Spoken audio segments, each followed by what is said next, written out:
So this was my first stab at a technique or style, I guess, called retro futurism. I don't know who dubbed it that name, but I had seen it kind of pop up sporadically here and there across the web, but I never really paid much attention to it. It was just recently that I was talking to John Brandt, or Brandtflakes, on YouTube here, and he sent me a link of artwork in this style that was just, it's so good. All of it is really, really good work. And we got to talking and you know, trying to figure out how it was done and try to, you know, for lack of a better term, reverse engineer it and see if we could create something similar. So I was trying to think of a way to do it a little bit differently than what everybody else, what I had seen on the web. And most of it revolves around much more 80s type of imagery and more space, you know, textures and whatnot, a lot of stars and planets and things like that. And I wanted to try and just go maybe a step further and try something a little more, you know, out of the norm. So I had recalled a sculptor that I had come across that did these very cool kind of animal trophy heads out of wood, and he would you know, wood cut everything and then put all the little pieces of wood together and make these pretty ornate looking you know, like taxidermy looking animals, and you do all sorts of weird animals. And I thought, wouldn't it be cool to do something like that but make it a little bit more scary and a little more geometric and try to apply this retro future look to it.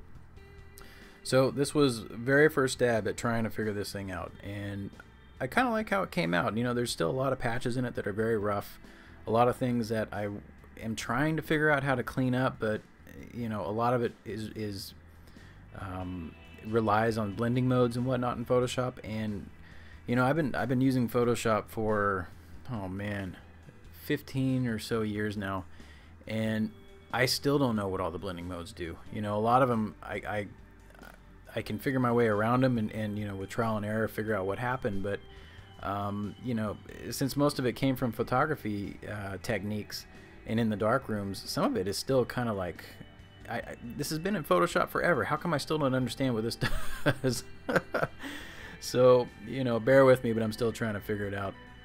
I find to do artwork like this, it's really a lot of it that is in the blending modes when you get the artwork together, and a lot of it is in lighting effects and the atmospheric type of textures and whatnot. So I'm thinking maybe a little more texturing and whatnot and kind of roughening everything up will give it that much more photorealistic look rather than what I've got going here, which is much cleaner and much more illustrated. So I was hoping it wouldn't come out kind of this style, but it did. Luckily I still liked it, but I was trying to go for something that had a little more you know, like you could reach out and touch it type of thing, rather than you know, it looks like more cartoonish. So bear with me, I'm still trying to figure it out and kind of learn the ropes on this whole technique. But I don't know, I'm thinking, I don't know if you guys want to see a tutorial on this. It might be kind of lengthy, so if you do, let me know below in the comments, and maybe I can find kind of a, you know, mid-range type of tutorial that will cover parts of this, and we can kind of figure our way through it. It's a little bit tricky, and I'm finding out a lot of it is just in the lighting. When you get at when we get to the end of this, you'll see that the two flares on the eyeballs is really what makes that piece look much more, you know, real rather than illustrated. So this whole thing took maybe 4 hours to do, and a lot of it was, you know, a little bit of head scratching, and you can see I'm playing around with the eyeballs trying to get them to, they just don't look right until the very end. But a lot of trial and error, a lot of playing with blending modes, and you know, just kind of figuring my way through it.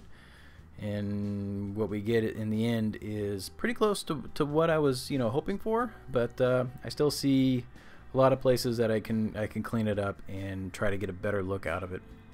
So like I said, if you want to see, you know, kind of a step-by-step on some of this, definitely let me know below. and I'll put that up. Also, I think I'll be doing this more often with speed arts, where I use it as more, I slow everything down and use it as more of a time to talk to you guys, because I'm not going to be posting gameplay to this channel anymore. I have a second channel that I'll be doing that on, and you know, you can find everything there, but I don't even know if I'll be doing commentaries there at all either. It's going to be much more more live gameplay and a lot more just playing games with my kids, because my kids just love to do it, and they're always asking, can we record, and it's like, yeah, we can record, and we just look for the dumbest free trials we can find on Xbox Live to do it with. So there'll be more of that. But yeah, let me know. I still have a web design and development tutorial I'm working on, but I'm just trying to figure out the best way to get that to you guys where it is easy to soak up and use. And see, yeah, the lighting effects totally makes this. It's crazy. So it's just craziness. All right, let me know if you want to see more. Tell me below. Hope you like it, and take care, guys. Thanks for sticking around.